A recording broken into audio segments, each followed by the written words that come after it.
I want to ask you about how, as a director, you feel about Blu-ray and HD, whether you were involved in the transfer of the French Connection on Blu-ray and whether it looked as good as you hoped it looked when you were shooting the film.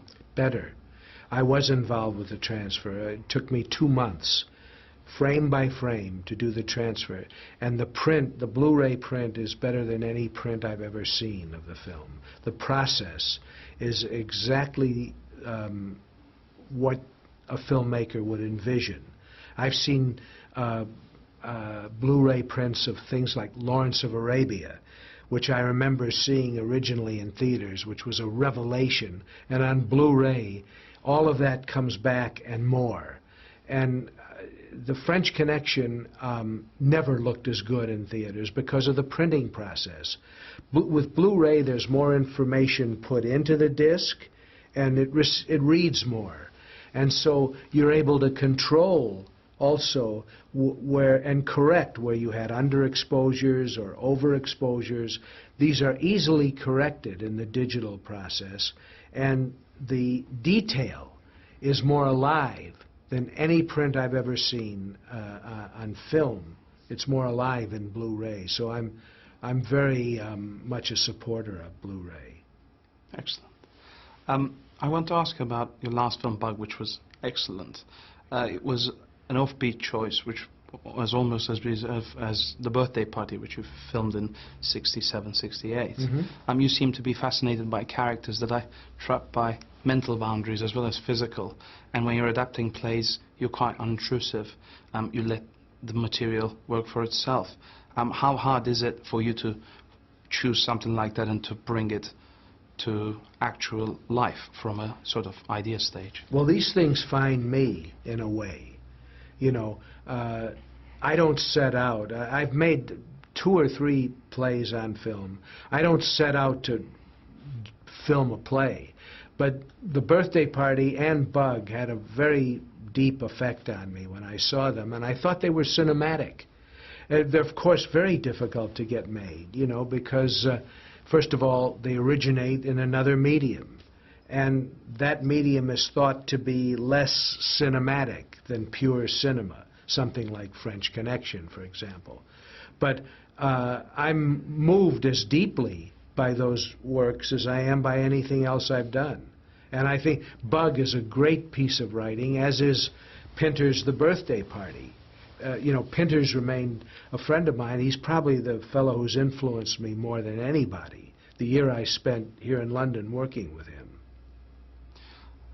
You also conducted a lengthy interview with Fritz Lang. Mm-hmm. And Fritz Lang's career was almost as varied as yours. He did films that were science fiction and were considered lesser at the time, which horror as a genre was considered lesser. When you were interviewing him, did you ever think you were looking at yourself, but from a different era, almost like a mirror image?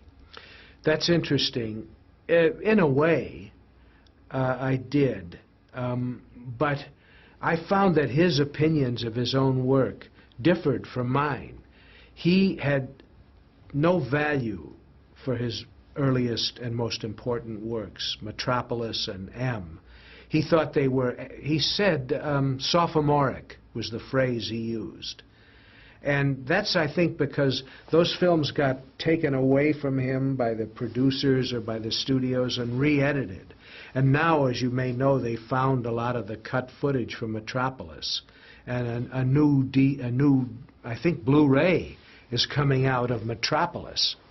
And I felt that Lang was too harsh on his own career, more so than I was, because Lang was certainly a profound influence on me and every other filmmaker of my generation. But yes, he had a lot of trouble with studios as well. He was a cantankerous guy. I like to think that I'm not, but I don't know. Perhaps I am. I don't want to become cantankerous, but he was. While I was interviewing him, just out of camera range, if the camera was cutting him, say here, right below, he had a little sausage plate. And every time I would start to talk, he'd take a little bite of a sausage and then slowly digest it and put it down, maybe a little piece of dark bread with it. And then he'd continue talking.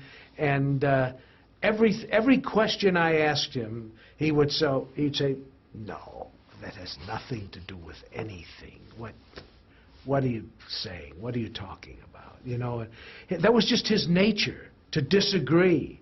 And I find myself not as disagreeable a person as he is. Although others may find me just as disagreeable, I don't know. But he was a great artist. He was a great artist. He was well up in years.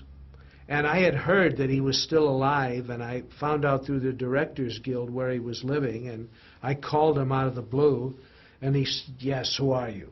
I said, well, I'm a filmmaker, and I'd like to come in. Why? Why do you want to come and interview me? What do you need to talk to me for? And then I guess he learned something about who I was, and he called me back and invited me to come over. And I went to his house every day for an hour for a week and just filmed him for an hour, which was about all he could tolerate. And I put it together years later. That must have been amazing. Yeah, go ahead. Yeah, oh, it was amazing. But to be in the presence of someone like that, you know, who is there, as they say when they threw the switch, when they invented cinema, there were his films pointing the way in different ways. Metropolis, which is so highly stylized and finely controlled and brilliantly, beautifully lit, obviously beautifully lit. And then there's M, which is a semi-documentary, which looks like it's just happening in front of the camera, and where you can see into the soul of the main character. So they're great films. He made great films in his day. And even the... well, look, those films would probably not exist today were it not for something like high-definition DVD and Blu-ray. They exist because this media exists. So I for one, am very grateful for it. And I love the work of others that I've seen in, for example, Blu-ray especially. But my own films have never looked as good on the screen as they do on Blu-ray. Well, thank you very much. Oh, it's a pleasure to talk to you. Thank you.